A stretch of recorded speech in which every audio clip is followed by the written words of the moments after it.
Bismillahirrahmanirrahim. Assalamualaikum warahmatullahi wabarakatuh dan selamat malam. Dan pada malam ini kita akan bersama-sama sekali lagi bersiaran secara langsung di platform Utusan TV, FB Utusan TV. Dan sebelum itu jangan lupa klik ke www.utusantv.com untuk anda mengetahui perkembangan isu semasa dan juga dalam dan luar negeri, dan tentulah berita-berita yang berkaitan dengan banjir. Dan pada malam ini kita ada dua tetamu dan sepatutnya kita ada tiga tetamu. Terlebih dahulu saya kenalkan dua tetamu yang berbahagia, Profesor Dr. Fredolin Tanggang, Pengurusi Jabatan Sains Bumi dan Alam Sekitar Fakulti Sains dan Teknologi Universiti Kebangsaan Malaysia, pakar klimatologi. Apa khabar, Prof? Khabar baik, Tuan Haji Bro. Terima kasih menjemput saya. Terima kasih Prof kerana dapat bersama dengan kami pada malam ini. Kita bersiaran secara langsung untuk kita mengetahui sedikit ilmu tentang InsyaAllah. Terima kasih. Baik, terima kasih Prof. Terima kasih bersama kami. Dan seorang lagi tetamu Prof pada malam ini kita bawakan kepada anda ialah yang berbahagia Puan Siti Aisyah Syahid, Ketua Pegawai Operasi MyFund Action. Assalamualaikum Puan. Ya, Waalaikumsalam warahmatullahi. Terima kasih Puan kerana bersama dengan Haji Bro malam ni untuk kita sembang-sembang sikit hal banjir, bagaimana bantuan yang kita nak serapkan, yang kita nak capai dan kita nak pastikan kita dapat membantu mereka yang terjejas akibat bencana banjir ni. Dan terima kasih. Sebelum itu saya nak maklumkan tetamu kita yang berbahagia, yang setia, Tuan Razam Khamis, Pengarah Bomba dan Penyelamat Negeri Selangor, yang sepatutnya berada dengan kami. Kabarnya sedang melakukan operasi dan tidak dapat bersama dan katanya berada di dalam kawasan air. Dan kita mendoakan supaya Tuan Nur Azam dan juga tim pasukan penyelamat yang kini berada di Selangor, kerja-kerja penyelamat ini berada dalam keadaan yang sihat dan sentiasa berwaspada. I salute to you sir. Walaupun Tuan tiada, kami tetap bersama dengan Tuan Nur Azam pada malam ini untuk kita mengetahui serba sedikit perkembangan. Jika ada masa nanti kita akan berhubung dengan beliau melalui untuk dapatkan berita-berita terkini berkenaan apa yang berlaku operasi di negeri Selangor. Baiklah, untuk malam ini Prof, kita nak bincangkan soal ni. Soal berkaitan klimatologi, soal berkaitan dengan perubahan iklim dan sebagainya, cuaca, suhu dan sebagainya. Apa yang berlaku ni Prof sehingga menyebabkan banjir? Silakan Prof. Terima kasih Tuan Haji Bro. Sekali lagi saya ucapkan terima kasih kerana menjemput saya ke perancangan ini selalu di TV betul-betul, tapi ini TV Facebook mungkin agak ada kelainan sedikitlah. Sebut pasal kelainan bencana banjir yang musibah yang menimpa negeri-negeri di pantai barat termasuk negeri Selangor, Kuala Lumpur dan juga Negeri Sembilan ni, kali ini memang ada kelainan sebab kelainan dari segi persepsi kita. Sebelum ni bila sebut banjir besar ini semasa musim tengkujuh, musim monsun timur laut, yang banjir ini adalah banjir besar ini yang skalanya besar, selalunya berlaku di negeri-negeri di pantai timur, negeri Kelantan, Terengganu, Pahang dan juga Johor. Saya rasa tak dalam penyelidikan saya lah. Tak pernah kita ada skala banjir yang begitu besar seperti ini. Jadi mungkin para penonton ramai tertanya-tanya sebenarnya apa yang berlaku sebenarnya. Bagaimana sistem kali ini berbeza dengan apa yang saban tahun kita rasai di Kelantan apabila Terengganu dan juga negeri-negeri pantai timur berlaku musim timur laut. Jadi sebenarnya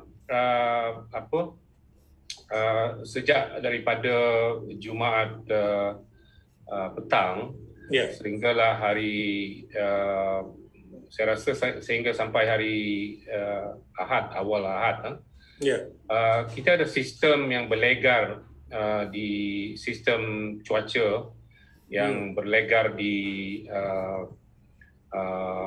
Selat Melaka, yang sebenarnya kalau ikut dia seperti mini taufan lah. Ya. Tetapi dalam bidang meteorologi kita panggil ini sebagai lekukan tropika. Ya. Satu sistem tekanan rendah yang anginnya berputar. Bila angin itu berputar, sebenarnya dia seolah-olah mengentam kawasan negeri Selangor, Negeri Sembilan dan juga Kuala Lumpur. Dan ini yang menyebabkan curahan hujan yang tak berhenti daripada petang Jumaat itu sehingga mungkin awal pagi Ahad dan menyebabkan banjir besar. Ya. Jadi bagaimana sistem ini wujud di Selat Melaka? Kalau mengikut apa yang saya dapat daripada pemahaman saya daripada sistem windy.com. Ya. Sistem windy.com ini sebenarnya adalah produk ramalan daripada Europe, ECMWF ataupun European Center for Medium Range Weather Forecast. Di mana model yang digunakan itu adalah very high resolution, and this is one of the best forecast. Dan kalau dilihat sistem ini muncul di Laut Cina Selatan di utara Sarawak lah begitu ya, dan bergerak ke pantai timur dan mengukuh di situ dan menyebabkan banjir di Kelantan dan juga di Terengganu dan juga Pahang. Dan sistem ini boleh dikatakan sistem yang agak lemah lah berbanding dengan Taupan Rai. Dalam masa yang sama Taupan Rai berlaku di Filipina dan seterusnya ke tengah lautan Laut Cina Selatan itu. Baik. Jadi mungkin Prof boleh kita bagi penerangan sedikit dulu lebih ke awal ni. Ya. Silakan Prof. Ya, jadi begitu. Jadi sistem ini sepatutnya dia begitu lemah kalau dia lalu merentasi Semenanjung Malaysia. Dia sepatutnya lesap lah begitu. Tapi dia berjaya merentasi Semenanjung Malaysia, dan apabila berada di air di Selat Melaka, dia seolah-olah mendapat new strength disebabkan oleh mungkin suhu air laut di situ dan putaran dia semakin jelas, dan ini jelas ditunjukkan dalam ramalan ACMWF itu. Jadi jadi sistem ini agak berbeza daripada apa yang berlaku saban tahun di Kelantan dan di Terengganu begitu. Tapi I must say di sini Tuan Haji Bro, silakan. Ini bukan pertama kali sistem lekukan tropika ini yang berjaya merentasi Semenanjung Malaysia. Kita pernah ada di Johor dulu tahun 2001, kita ada sistem yang sama sehingga dia mencapai tahap taufan, dipanggil taufan Bami. Dan juga kalau saya tak silap yang di Pulau Pinang juga beberapa tahun yang lepas juga lebih kurang sistem yang sama. Jadi bukan kata tak pernah berlaku, tetapi kalau di area dia merentasi dan menyebabkan banjir besar di Kuala Lumpur, di Selangor, saya rasa ini yang pertama kali lah. Kita dulu pernah kalau tak silap saya dalam data ni, kita pernah banjir sekitar tahun besar tahun 1921 di Kuala Lumpur, satu banjir besar pada waktu itu 1921. Tapi kalau apa yang Profesor sebut tadi, kita dapati bahawa mungkin pada waktu itu akibat tekanan rendah di tengah-tengah semenanjung itu menyebabkan semuanya berkumpul di situ dan berlakunya banjir. Dan saya tidak tahu benda tu, mungkin saya akan tanya Prof selepas ini untuk bagi penjelasan tentang perkara itu, sebab 4 kali dah, kalau ikut sejarah dia 4 kali, maknanya 4 kali ganda maknanya hujan yang turun tu menyebabkan banjir yang berlaku tu begitu besar dan dahsyat lah. Dan saya akan tanya Prof lagi tentang perkembangan itu, dan saya nak bawa juga perhatian kepada Puan Aisyah bagaimana usaha-usaha yang pada ketika ini untuk membantu mangsa banjir ni, especially dalam hal makanan, pakaian. Silakan. Okay, Bismillahirrahmanirrahim. Terima kasih Haji Bro sekali lagi. Jadi saya perkenalkan sikit. Kalau kami, saya wakil daripada My Foundation. Ya. Alhamdulillah established daripada tahun 2014. Di mana pertama kali tahun pertama kami tampil sebagai yayasan tu berlaku banjir di Kelantan. Itu. Ingat banjir besar di Kelantan itu. Dan waktu tu saya university age lagi lah. Ya. And then kita ada pengalaman banjir di bulan Ogos lepas di Kedah. Dan sebenarnya pada bulan Disember dan Januari ni cantik dan moleknya peraturan ataupun susunan Allah SWT. Bulan 12 ni kami dah mempersiapkan sebenarnya barang-barang bantuan menghadapi banjir hujung tahun. Jadi sebab tahun lepas hujung tahun ni kita ada banjir besar di Pahang, dan sebenarnya dalam sekarang ni juga kita dah sedialah peralatan dan bantuan. Jadi by the time kita dengar je Pahang dulu yang dinaiki air, kita readykan sukarelawan kita. Dan kemudian pada hari yang sama selang beberapa jam terus naik air di Shah Alam, di mana itu adalah tempat yang paling ramai lah sukarelawan kita ada. Jadi kekuatan kami selain daripada persediaan barangan, kita memang ada sukarelawan di setiap daerah dalam Malaysia termasuk Sabah dan Sarawak. Jadi itu alhamdulillah dia adalah koordinasi kerja sahaja yang kita laksanakan. Jadi malam bila mana kita dengar hujan tak berhenti lebih daripada 5 jam, kita buat meeting sukarelawan dan barang-barang bantuan tu terus digerakkan menggunakan 4x4 lah pada ketika itu. Sebab masih lagi boleh lalu 4x4. Jadi kami membahagikan sebenarnya bantuan ni kepada 3 fasa. Pertama adalah fasa memang dinaiki air, menyelamat.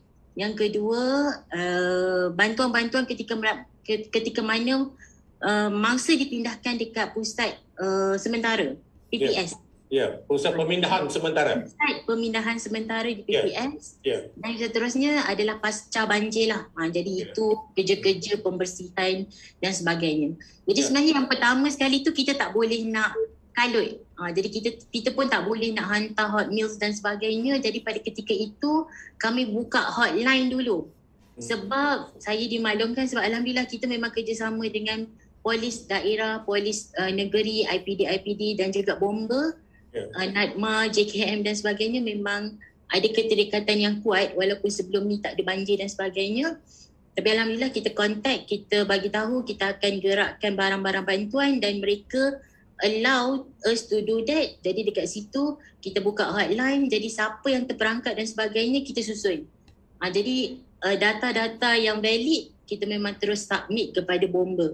Jadi itu antara perkara yang urgent lah berlaku 2 hari lepas. Baik. Saya akan tanya Puan Aisyah di kawasan mana yang telah dihantar bantuan ini, dan selepas ini saya akan tanya dengan Puan. Dan sebelum itu saya kembali kepada Prof. Prof, tadi kita bangkitkan bahawa berkepul tetapi sebab tekanan rendah, semua hujan berkumpul di tengah-tengah Semenanjung. Jadi kawasan Pantai Barat menjadi tumpuan pada waktu ini.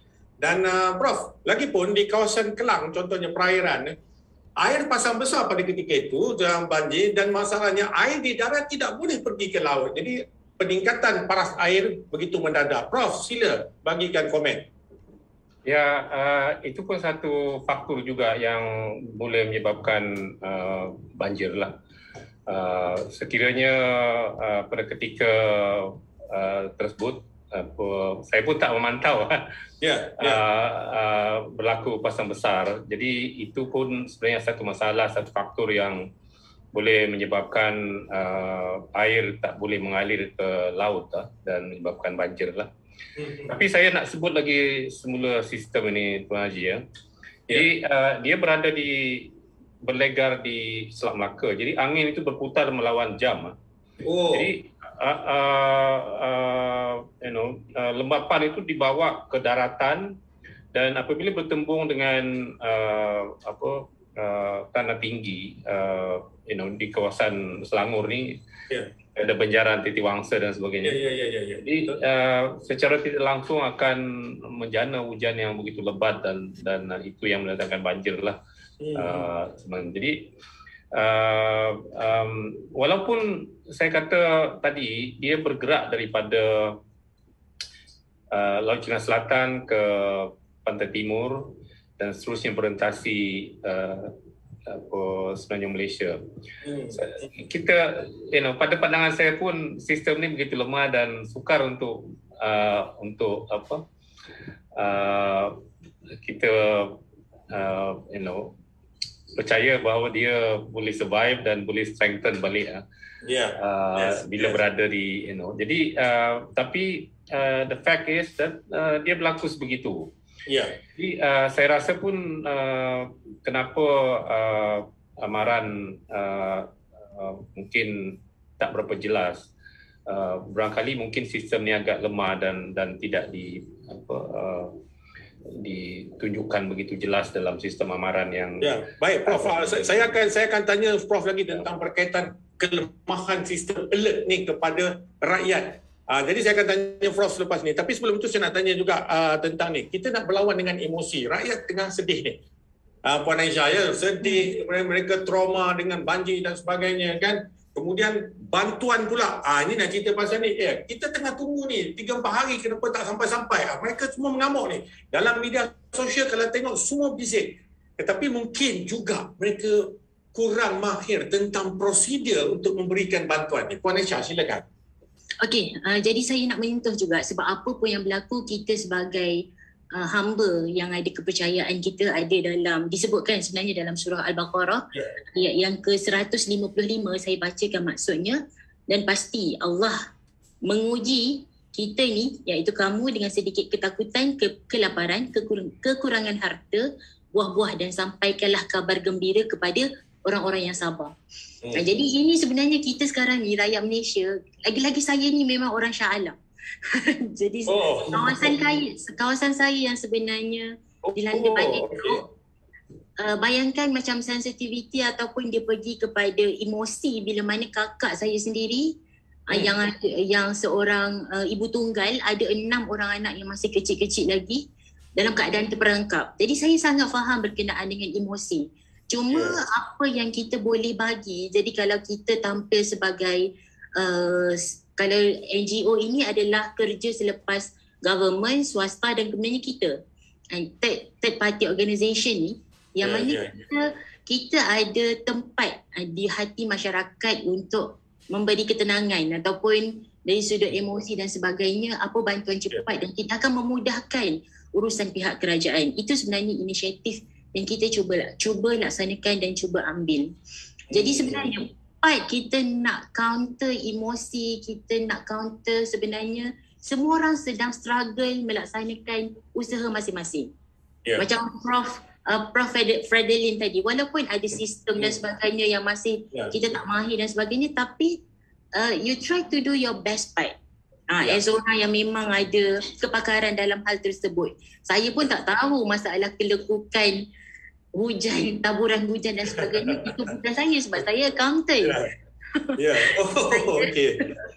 Saya accountant yang memang tahu macam mana nak keluarkan budgeting, macam mana nak tahu impact dan sebagainya. Jadi di situ kalau tampilnya kami sebagai NGO ini adalah kita try memudahkan urusan semua pihak. Jadi kalau di lapangan pada ketika itu kita dah plan dah. Kalau kita dah letak dah 8 pasukan kita berpecah. Jadi dalam satu kumpulan tu ada 5 orang, bawalah truk dan sebagainya dekat situ. Dekat lapangan memang akan banyak perkara yang terjadi. Contoh, malam tadi kami pergi ke Seri Muda bawa bot. Rupanya daripada Bukit Rimau ke Seri Muda itu perjalanan kalau biasa-biasa 10 minit, 15 minit, malam tadi 3 jam. Disebabkan gelap dan sebagainya, jadi kita terpaksa ubah cara kita bagi bantuan, kita nak tolong orang, kita dah kontak dan sebagainya, mereka ni terpaksa tunggu, masih lagi stranded dekat rumah-rumah. Jadi sebenarnya pada ketika inilah masanya sebenarnya kita diuji pada kepakaran kita masing-masing pada bencana yang memang unexpected langsung. Tak ada orang pun sebenarnya yang bersedia menghadapi bencana, especially di Shah Alam. Kalau di Pahang mungkin ramai yang agak ready disebabkan tahun lepas agak teruk banjir dekat sana. Tapi insya-Allah memang sangat-sangat perkara yang memeranjatkan. Baik. Thank you. Terima kasih. Prof, saya kembali kepada Prof. Ini soal alert. Maknanya kalau kita dah ada kepakaran, ada pakar-pakar dalam bidang itu, satu soal ialah kita dah maklumkan kepada rakyat, kita dah tahu bahawa akan berlaku hujan yang luar biasa, dan meteorologi pun dah maklum, kan? Mungkin dalam website dia dan sebagainya. Tetapi apakah perkara itu mencukupi untuk rakyat ni terus bersiap sedia lebih awal? Atau bagaimana, Prof? Susah juga nak jawab tu soalan tu. Ya, saya pun tengah fikirkan apa jawapan dia. Betul. Dari segi amaran awal itu, memang itu adalah salah satu komponen dalam apa yang dipanggil sebagai disaster risk reduction ini, untuk mengurangkan risiko bencana. Jadi saya rasa di negara kita memang dah ada, dari segi cuacanya kita ada disediakan oleh Jabatan Meteorologi Malaysia. In fact, model yang mereka gunakan pun lebih high resolution, resolusi yang lebih tinggi daripada apa yang saya sebut tadi daripada European Center ni. Yes.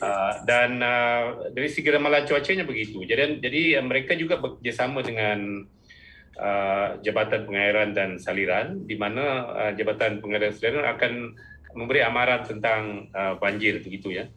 Jadi sistemnya sudah ada. Tapi kemungkinan untuk sistem cuaca yang tak berapa kuat ini mungkin ada kelemahan dari segi mungkin tak boleh pick up dan sebagainya. Tapi apa yang saya nak sebut di sini, nak menjawab soalan Tuan Haji itu. Kalau kita ada amaran pun, sejauh mana sebenarnya kita boleh menukar mindset orang ramai. Terutama kita di Pantai Barat ini, negeri-negeri Pantai Barat misalkan, yang saban tahun kita tahu bahawa persepsi kita apabila berlaku banjir itu adalah di negeri-negeri di Pantai Timur, Kelantan, Terengganu, Pahang dan mungkin Johor. Dan siapa yang ingat banjir berlaku tahun 1921 seperti Tuan Haji Pro sebut tadi? Kan? Jadi kalau ada amaran pun, saya rasa sukar untuk kita mobilize untuk meyakinkan orang ramai untuk berpindah segera dan sebagainya. Jadi itu satu cabaran sebenarnya, untuk kita tangani, untuk pemerintah tangani. Tapi kita suka tak suka, ini dah berlaku di tempat kita, dan kalau mengikut kajian kami dan juga apa yang dilaporkan oleh panel perubahan iklim Pertubuhan Bangsa-Bangsa Bersatu, semakin suhu meningkat, suhu dunia ini, maka fenomena begini semakin kerap, semakin intensitinya semakin tinggi, keamatan tinggi ya. Jadi kalau ikut rekod pun sebenarnya Tuan Haji Bro, di Malaysia sejak 20 tahun yang lepas pun bilangan banjir ini meningkat. Bukan hanya di Malaysia, di Asia Tenggara dan juga seluruh dunia sebenarnya. Kalau banjir saja, dia punya bilangan berlakunya banjir itu dan juga keamatan itu meningkat. Apa sebab ni Tuan Haji? Sebab apabila suhu meningkat, akan lebih banyak lembapan di udara. Jadi lembapan ni akan turun sebagai hujan. Jadi itu yang menyebabkan fenomena banjir ini semakin tinggi, suhu dunia meningkat semakin banyak. Jadi kita harus tangani ini sebenarnya. Untuk memastikan bahawa kalau berlaku banjir pun kita boleh minimalkan dia punya impact itulah. Betul. Mana persediaan lebih awal kan? Begitu kan Prof ya? Ya, betul. Baik, Puan Aisyah, mungkin Puan Aisyah boleh kongsikan dengan saya sedikit pengalaman Puan Aisyah, especially di Taman Seri Muda ketika Puan Aisyah sebut tadi. Okey, saya nak bagi gambaran begini. Ada juga, kalau ikuti laporan NADMA baru ni, siang tadi ada sidang media, okey, ada yang tak nak keluar sebab mereka duduk di kawasan bumbung, mereka kata mereka tak nak pindah, tetapi mereka perlukan bantuan makanan dihantarkan kepada mereka. Baik, ini satu lagi hal yang mungkin perlu dihadapi oleh NGO dan sebagainya. Bagaimana keedahnya begitu? Dan mungkin share sedikit pengalaman bagaimana Puan dengan tim bagi bantuan, especially di kawasan-kawasan tumpuan seperti Taman Sri Muda. Silakan. Okay, pertama sekali seperti mana yang saya bagi tahu, the most important part is coordination ataupun koordinasi kerja, sebab tadi antara perkara yang menyebabkan kalau kami nak masuk melalui e-boat tu pun mengambil masa yang lama disebabkan kami terhalang dengan kenderaan-kenderaan yang memang daripada pelbagai pihak datang ke sana. Mungkin sekarang ni adalah semua orang panik, semua orang nak bantu, bahkan ada daripada negeri-negeri lain datang juga ke Sri Muda, bawa bot sendiri dan sebagainya untuk bantuan. Jadi ini antara perkara yang perlu ataupun boleh disusuli dengan tindakan selepas ini adalah macam mana pusat koordinasi daerah, bencana daerah, PKOB. Dia akan berperanan lah selepas ini. Di mana kalau saya ada experience di Kedah pada bulan Ogos lepas, saya turun sendiri 20 dan 21 Ogos tu, kami kena daftar di PKOB dan kemudiannya dia yang bagi tahu kita akan pergi ke mana. NGO ni akan bantu di mana dan apa bentuk bantuan yang perlu pada ketika itu. Tapi sekarang keadaannya agak panik sebab terlampau ramai yang stranded. Jadi pada ketika itu sebenarnya antara pengalaman dan keperluan pada ketika itu adalah orang-orang yang tak mahu berpindah dan sebagainya. Itulah yang memang kita kena bagi faham, diorang kena pindah juga. Sebab keadaan itu tak pasti, masih lagi hujan renyai dan sebagainya, kita takut keadaan akan makin buruk berlaku. Jadi alhamdulillah sebenarnya ada juga mangsa-mangsa yang memang agak kritikal untuk kita selamatkan. Air dah sangat tinggi ataupun kawasannya sangat tinggi, tapi dengan kesepakatan macam mana kita nak bantu tu, bahkan opinion daripada orang awam juga yang ada pada ketika itu, mereka ada life jacket jadi mereka struggle nak tolong juga. Jadi itu yang kami dapat keluarkan, lebih daripada 30 ke 50 orang masa dalam pukul 1 sampai pukul 3 pagi tadi, awal subuh. Jadi itu sebenarnya. Jadi sebenarnya saya boleh menyeru jugalah kot kepada kita tak tahu macam mana keadaannya, mungkin akan ada lagi beberapa ketika selepas ini akan berlaku juga banjir. Tolong jangan degil. Betul, mesej tu perlu. Saya rasa ramai yang stranded juga sebab dia orang rasa okey boleh lagi ni, ataupun air baru sampai buku lali, jadi masih lengah-lengah sebab tidak melaksanakan tindakan segera sebenarnya. Jadi ini bukan masa untuk kita rasa banjir kilat. Kesedaran, awareness, education daripada orang-orang macam Prof ni juga sebenarnya kita kena war-warkan kepada masyarakat sana supaya ambil je tindakan, tinggalkan harta, selamatkan nyawa dulu. Betul. Dan itu yang lebih utama sebenarnya. Baik, saya akan tanya lagi sebab kita tak nak lagi pertaruhan nyawa dalam keadaan dan kritikal pada waktu ini kan. Prof, tadi Puan Aisyah ada sebut sikit apa kita tak boleh meramalkan, mungkin berlaku lagi hujan dan sebagainya, tapi mereka tak nak keluar, mereka nak duduk dekat rumah sebab mereka rasa semua dah kering, air pun dah sudah. Kita tak boleh jangka, tapi dalam sembang saya dengan Prof tadi, kita menggambarkan bahawa keadaan ini berputar, Prof, kan? Bagaimana Prof? Saya pun takut ni, saya pun bimbang ni. Silakan Prof. Ya Tuan Haji, sama juga seperti apa yang disebut oleh Puan Aisyah tadi. Kalau kita bercelaru terlalu banyak sumber yang nak didengar, dan kita boleh jadi keliru.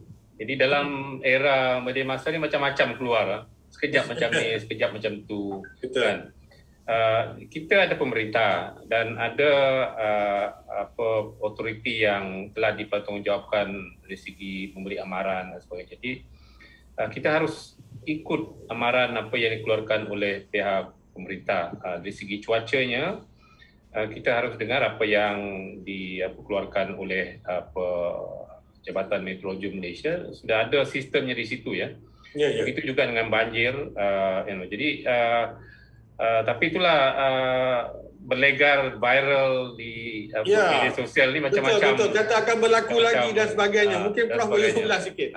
Tapi saya rasalah dalam masa terdekat ni cuaca agak tenang, tetapi kita tidak tahu dalam dalam seminggu lagi begitu, kerana kita masih lagi dalam musim monsun timur laut. Jadi kalau berlaku pengukuhan tekanan di kawasan Siberia, tekanan tinggi di situ, dan itu akan menyebabkan angin yang kencang akan bertiup ke kawasan kita dalam bentuk apa ini sebagai duruan sejuk ataupun cold surges. Dan ini boleh membawa hujan yang lebat ke kawasan kita dan boleh mendatangkan banjir di kawasan pantai negeri pantai timur, Kelantan, Terengganu dan juga Pahang dan juga mungkin Johor. Tapi dalam masa yang sama kita kena pantau juga sistem melakukan topika inilah, mana tahu ada lagi keluarkan kita sukan ini memang kita tak boleh ramal apa begitu tepat bila dia keluar, bila dia muncul.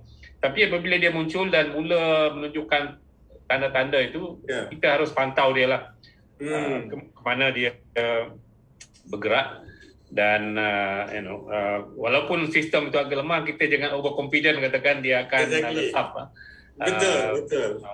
Jadi begitulah Tuan Haji, saya rasa kita harus dengar daripada pemerintah. Betul lah.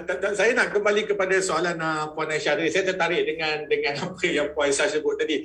Soalan dia ialah kita jangan degil untuk menghadapi saat kritikal bencana.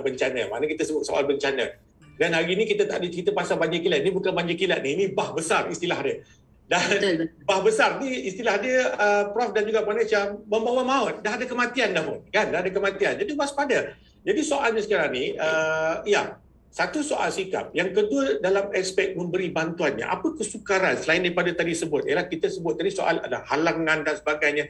Mungkin juga makanan yang kita bagi itu tidak menepati apa yang mereka perlukan pada waktu itu. Okey, betul. Yang kedua, pakaian yang mereka pakai itu mungkin tidak menepati apa yang mereka hendak. Dan jalan yang paling selamat ialah membawa mereka ke pusat pemindahan sementara. Jadi bagaimana Puan Aisyah? Saya tengok keadaan ni, saya bimbang sebab mereka masih duduk atas bumbung ni. Jadi alhamdulillah. Especially kanak-kanak. Minta maaf Puan Aisyah. Terutama kanak-kanak masih ada lagi. Bagaimana? Okey. Jadi sebenarnya ini kita boleh, kalau saya personally menggerakkan NGO, ia adalah berdasarkan pengalaman.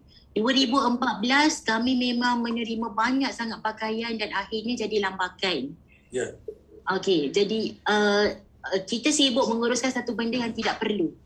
Jadi itu sekarang ni adalah koordinasi, selain daripada koordinasi daripada NADMA, koordinasi kita bersama dengan NGO lain juga perlu.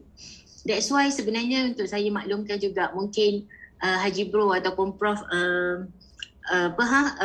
saya tak pasti sama ada banyak kenal NGO ni. Sebenarnya kami di Malaysia ni NGO agak rapat dan macam mana membincangkan macam mana kita nak koordinate satu benda tu supaya tepat, sasaran kita tepat. Jadi pengajaran daripada apa yang berlaku sebelum ni, kita memang koordinasi bantuan tu secara mana yang perlu. So pada ketika ini orang nak membantu pun sangat-sangat ramai. Betul. Jadi kita akan saring jenis bantuan apa yang dia nak bagi. Contoh pampers, susu, baju. Jadi kita strict.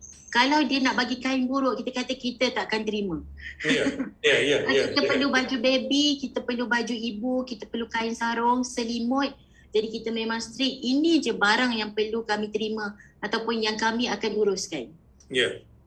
Apart from that, benda-benda lain kita tak terima. Kalau nak juga bagi, itu pasca banjir. Sebab pasca banjir kita ada ample time untuk urus. Betul. At the moment memang kita buat macam tu. Dan sama juga macam tadi, masalah makanan adalah satu keperluan yang sangat mendesak. Kami pada hari pertama, kedua, kita tahu ketika banjir ni wabak pun akan menular. Kita tak edarkan hot meals. Kita tak edarkan hot meals. Tapi apa preparation yang kita ada, kalau kami di My Fund Action, kami ada gudang yang menyimpan 50,000 pack RTE, ready to eat food. Jadi ini antara inovasi yang kita buat dalam menghadapi banjir. Jadi simple, kalau mereka atas bumbung pun buat tak datang, ada yang memang buka dan terus makan makanan tu. It consists of nasi dan daging, simple. Simple ni jangan kata nak panas ke apa. That is the basic necessity yang perlu pada ketika itu. Jadi itu kami menggambarkan ini adalah bantuan-bantuan yang sangat perlu ketika mana bencana. Begitu juga sebenarnya kita NGO ni kena educate people. Jadi mana yang tak perlu, mana yang kena bertenang, mana bantuan yang perlu dan tak perlu tu kita kena educate them. Supaya dekat situ semua akan betul-betul membantu. Itulah sebenarnya. Dan saya nak maklumkan sedikit, petang tadi ada ataupun hari ini ada mesyuarat khas penyelesaian bencana negara yang dipusingkan oleh Datuk Seri Ismail Sabri, Perdana Menteri kita, Yang Berhormat Perdana Menteri kita. Dan dalam salah satu daripada itu ialah kerajaan yang mengatakan bahawa mengalu-alukan sekiranya ada pertubuhan bukan kerajaan. Saya kembalikan balik kepada Puan Aisyah yang mahu memulurkan bantuan kepada mangsa banjir, tetapi perlu, istilah dia perlu merujuk kepada mana? Pusat Pengurusan Bencana Daerah terlebih dahulu. Jadi begitulah. Jadi mana apa yang dinyatakan oleh Puan Aisyah ini betul apa selaras dengan apa yang dinyatakan oleh Yang Berhormat Perdana Menteri. Dan Prof, saya nak kembali balik isu kajian tentang klimatologi ini. Yang memang bidang pakar, mana Prof adalah pakar klimatologi ni. Mungkin daripada kajian-kajian Prof tu, keadaan kita, perubahan cuaca dan sebagainya, iklim bagaimana Prof di negara kita? Terima kasih sekali lagi Tuan Haji. Silakan. Memang saya dan kumpulan saya menumpu kepada menyelidik tentang bagaimana perubahan iklim mempengaruhi bukan hanya Malaysia tetapi di rantau Asia Tenggara ni. Dan dapatan yang kami dapat adalah memang cuaca ekstrim ini meningkat apabila pemanasan global tidak dapat ditangani oleh negara-negara di dunia inilah. Jadi suhu semakin meningkat bermakna cuaca ekstrim termasuk banjir, termasuk kemarau juga akan semakin meningkat sebenarnya. Dan jadi dengan itu impaknya kepada masyarakat, impaknya kepada harta benda, kepada pertanian, kepada kesihatan dan sebagainya juga meningkat. Jadi ini penting sebab isu banjir ini ataupun isu berkaitan dengan bencana ni Tuan Haji, dia bukannya semasa, dia akan berulang dan sebagainya. Jadi kita harus tengani ni sebenarnya. Jadi kita harus faham dari segi satu-satu tempat tu risikonya bagaimana, di masa akan depan misalkannya bagaimana kerapnya dan sebagainya. Ini yang kami kaji. Dan sekarang pun sebenarnya saya mengetuai satu kajian yang melibatkan banyak universiti terutamanya UKM, UPM dan juga USM. Dan tapi kajian kami ini menumpu di lembangan Sungai Kelantan dan juga lembangan Sungai Muda sebagai perintis, di mana menggabungkan kepakaran klimatologi dengan hidrologi dengan para doktor, bagaimana aspek-aspek kesihatan akan impacted di masa akan datang, dan juga sosioekonomi. Jadi kajian begini sebenarnya berguna sebab dia akan memberi maklumat kepada pemerintah. Harap-harapnya begitulah, dan cara kita menangani isu begini mungkin akan berubah ataupun boleh diperbaiki dengan kajian-kajian beginilah Tuan Haji Bro. Tapi itulah macam saya kata tadi, walaupun kita ada sistem amaran dan sebagainya, mungkin saya rasa penyelidikan perlu juga melihat mungkin terutamanya sistem-sistem lemah begini adakah sistem amaran yang kita sedia ada ni boleh pick up benda begini dan dan kita boleh memberi amaran yang sepatutnya lebih awal ya. Saya rasa perlu ada kajian sebegitu. Betul, saya setuju dengan Prof. Okey Prof, sebelum saya bertanya dengan Puan Aisyah ni, saya nak bacakan satu soalan. Mungkin selepas saya akan tanya Prof berdasarkan kepada soalan yang ada dalam ruang komen ni daripada Azmin Ramli ni. Soalannya ialah bagaimana kita boleh membuatkan masyarakat percaya kepada amaran dari Meteorologi Malaysia contohnya dan mengambil tindakan yang sewajarnya sebelum musibah tersebut berlaku, Prof. Boleh Prof soalan ni saya rasa ramai orang nak tahu. Saya mungkin Prof saya pun nak tahu. Saya pun nak tahu. Mungkin orang boleh dapat pandangan. Mungkin bukan bagi pihak meteorologi tapi pandangan secara kajian ilmiah. Nanti sekejap lagi Prof. Saya akan tanya Prof sebentar lagi ya. Sementara Prof fikirkan jawapan. Dan saya juga nak maklumkan ada satu lagi, Nur Afini ni, dia kata My Fund Action dah bantu keluarga dan kawan-kawan saya. Terima kasih kasanya. Moga semuanya cepat kembali pulih seperti sedia kala. Amin ya Rabb. Dia kata ucapannya. Dan terima kasih kepada My Foundation. Okey Puan Aisyah, bagaimana kita yang terperangkap ni perlukan bantuan yang ada dalam gudang makanan dan sebagainya untuk respon cepat. Mereka nak makanan ni, tak ada makanan ni, tak ada bantuan ni. Bagaimana? Okey, jadi sebenarnya banyak kalau kerajaan sendiri dia dah buka borang-borang yang boleh diisi secara online kepada bantuan mangsa-mangsa banjir. Itu juga kita memang koordinate dia jugalah. Kita akan bagi juga mana yang memang kontak kita bagi dulu. Itu mungkin untuk medium term. Jadi untuk short term ni kita ada number hotline dan sebenarnya semuanya kita boleh rujuk dekat website My Fund Action, www.myfundaction.org. Jadi itu sama, kita memang sangat aktif dekat social media, especially Instagram dan Twitter. Semua memang kita kumpulkan dalam satu pengurusan mangsa-mangsa banjir. Jadi dekat situ kita akan memberi respon yang segera untuk apa pun keperluan semasa yang sangat diperlukan sekarang. Okey, soalan-soalan saya sebelum saya pergi kepada Prof. Puan Aisyah. Ni Puan Aisyah. Keadaan gambaran dekat bila you pergi dekat tempat banjir ni, apa yang you nampak sebenarnya? Bagaimana suasana? Okey, sikit nak share. Ya. Sebenarnya tim kami, saya kata macam 8 grup terus berpecah itu, antara tempatnya adalah di Kuantan Pahang dan juga di Seri Muda lah. Itu yang paling kritikal dan malam ni mereka pergi ke Bukit Canggang. Ada 6 PPS yang buka dekat sana. Apa yang saya nampak, kita interview terus, pertama sekali adalah semua dalam keadaan panik sebenarnya. Dan akan ada orang-orang yang memberikan arahan dan kita akan dengar banyak sangat arahan-arahan daripada siapa-siapa pun. Jadi sebenarnya kita kena fokus dan maksudnya fokus tu adalah fokus kepada benda apa yang paling urgent untuk dilaksanakan sekarang.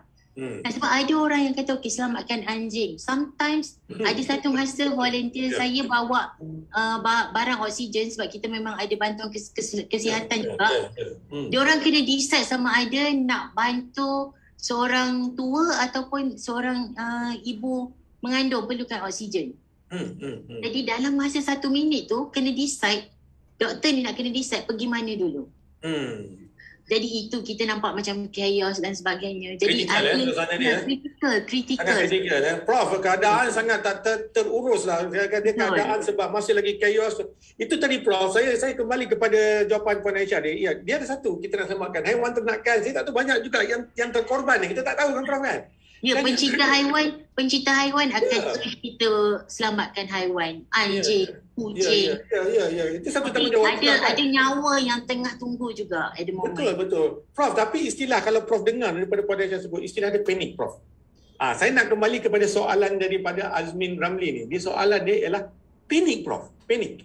Jadi bagaimana Prof nak menjawab soalan? Prof kalau nak saya baca balik Prof. Ataupun Prof dah tengok dalam komen. I think soalannya tadi bagaimana kita boleh meyakinkan bagaimana kita boleh masyarakat percaya kepada amaran daripada Meteorologi Malaysia, contohnya nak mengambil tindakan sewajarnya sebelum musibah tersebut berlaku Prof. Macam Prof sebut tadi. Saya rasa human nature apabila ada amaran tu tak semestinya kita ambil peduli dan ambil tindakan.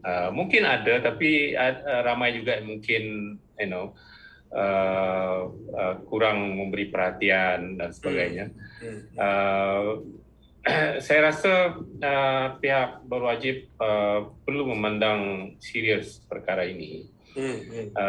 Mungkin perlu engagement melalui pelbagai cara lah, educate the public, why, kenapa public perlu memberi perhatian kepada amaran-amaran sebegini, dengan memberikan fakta-fakta sains, memberikan fakta-fakta yang berlaku sebelum ini di kawasan begini, misalkan memang risiko banjir tinggi dan sebagainya. Jadi saya rasa engagement itu perlu.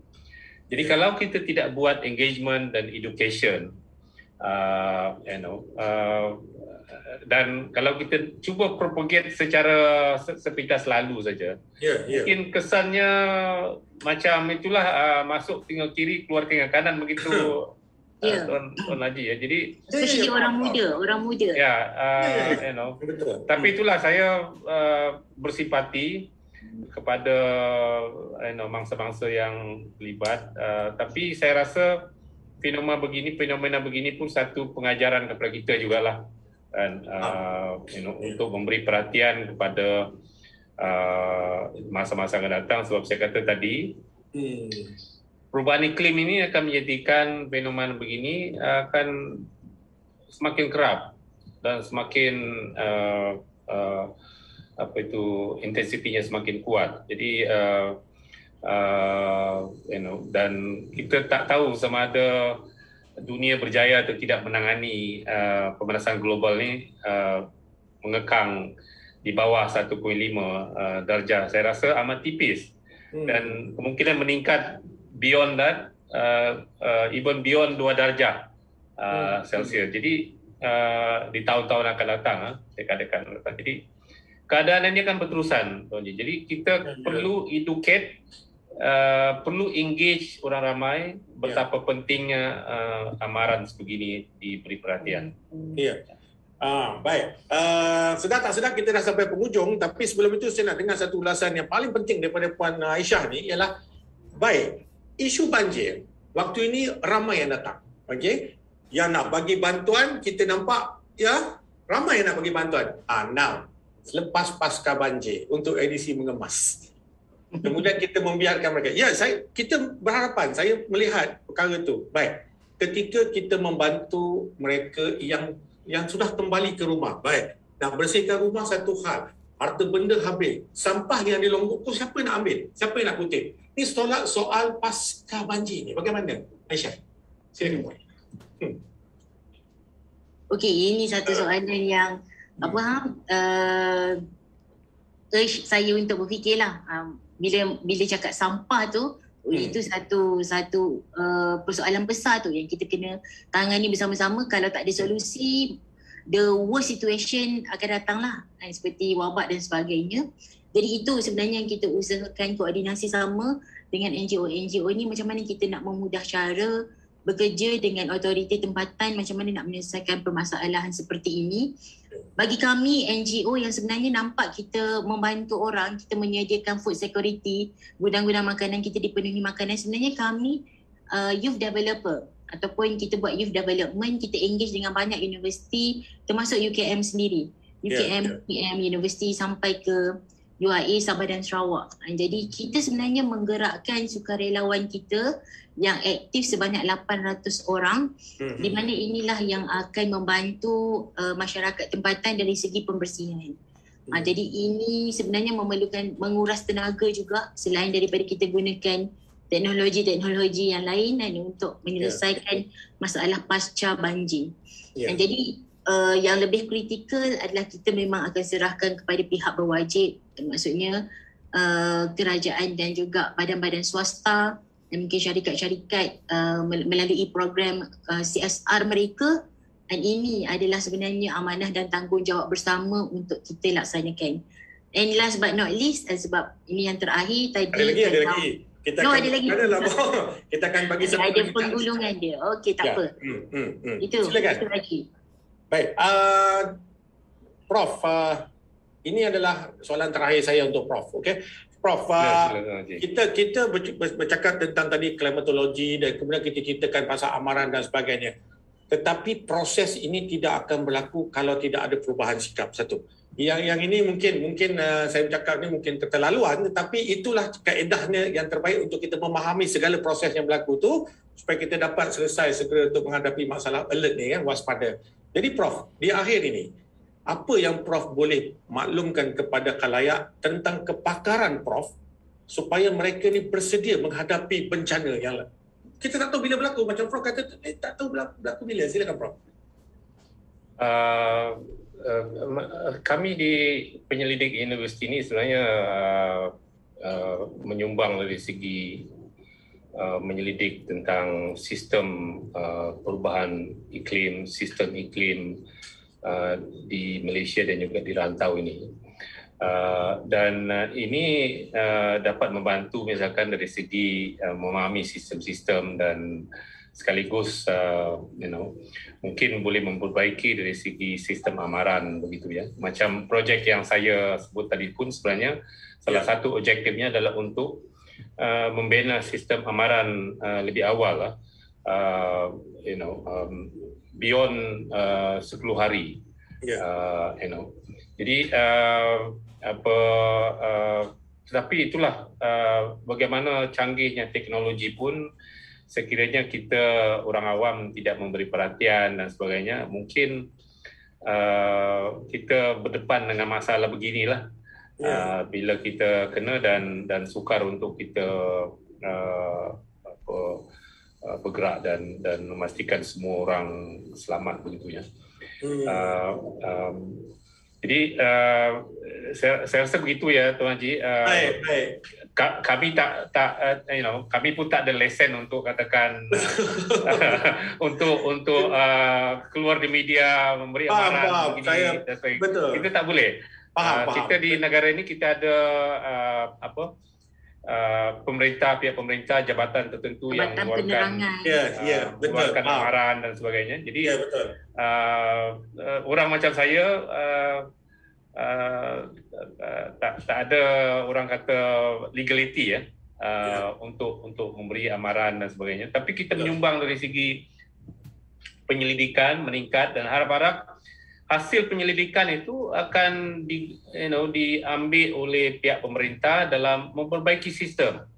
Itu yang kita harapkan. Kalau tidak, hasil penyelidikan itu akan duduk dalam universiti, duduk dalam jurnal dan sebagainya, tidak memberi faedah kepada Jadi sebab itu kajian seperti kajian yang saya sebut tadi, end product yang kami harapkan adalah sesuatu yang boleh menyumbang kepada memperbaiki polisi,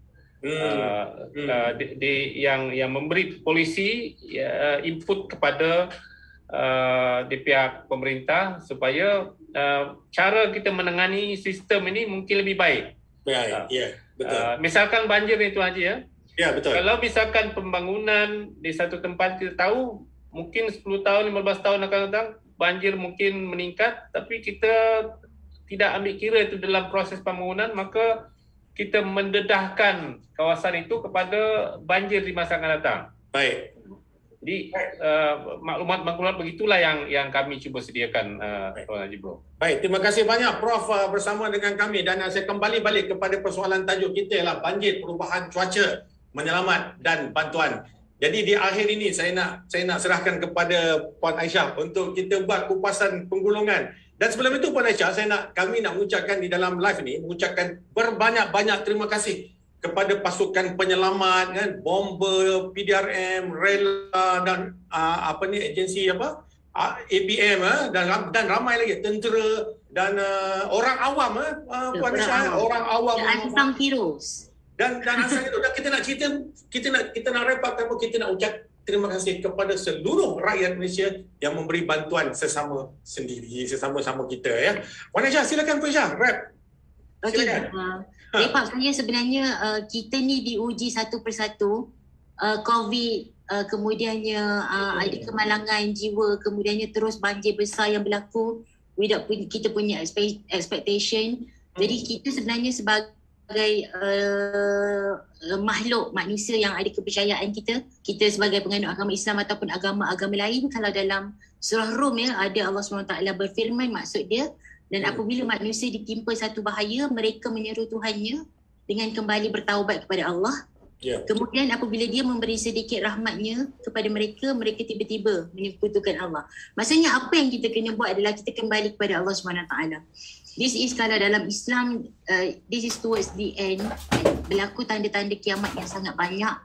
Jadi bila mana berlaku ini, saya sangat suka sebenarnya malam ini sempat untuk berinteraksi langsung dengan pakar. Jadi kalau kami di My Foundation, alhamdulillah kami melaksanakan Sustainable Development Goals. Maksudnya banjir bukan sekadar untuk diratapi, tapi apa preparation kita tahun depan, 5 tahun lagi, 10 tahun lagi. Macam mana kita nak menghadapi perubahan iklim cuaca, itu adalah sebenarnya tanggungjawab NGO kami. Apa yang kami laksanakan adalah di peringkat international. Jadi Prof bersedia, mungkin saya akan kontak selepas ni. Saya rasa Prof anytime, Prof dah sentiasa nak berikan khidmat, dan ilmu pemikiran Prof ni banyak yang kita perlu kembangkan lagi, kita perlu cungkil lagi, betul Puan Aisyah kan? Betul. Berkongsi dan sebagainya. Saya rasa dekat sini kita ada kesatuan yang kita kena gerakkan. Supaya impact dia tu, kalau pun bukan semua terefek, tapi at least sebahagian 20 ke 30% yang akan merubah persepsi. Orang macam mana nak sama-sama menghadapi banyaknya fenomena yang berlaku sekarang ni.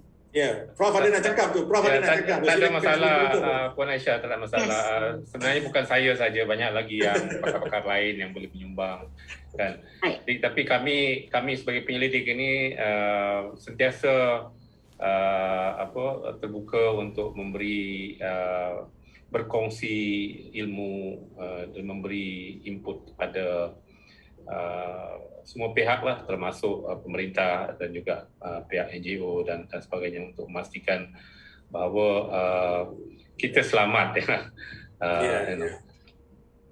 Baik, dengan itu Prof, sekali lagi juga Puan Aisyah, bagi pihak kru Utusan TV, kami mengucapkan berbanyak terima kasih di atas kesudian dua-dua tetamu ni dengan pemikiran hebat, perbincangan yang baik. Dan semoga apa yang dinyatakan ini dapat memberi bantuan dan manfaat kepada rakyat Malaysia dan juga khususnya kepada mereka yang terjejas.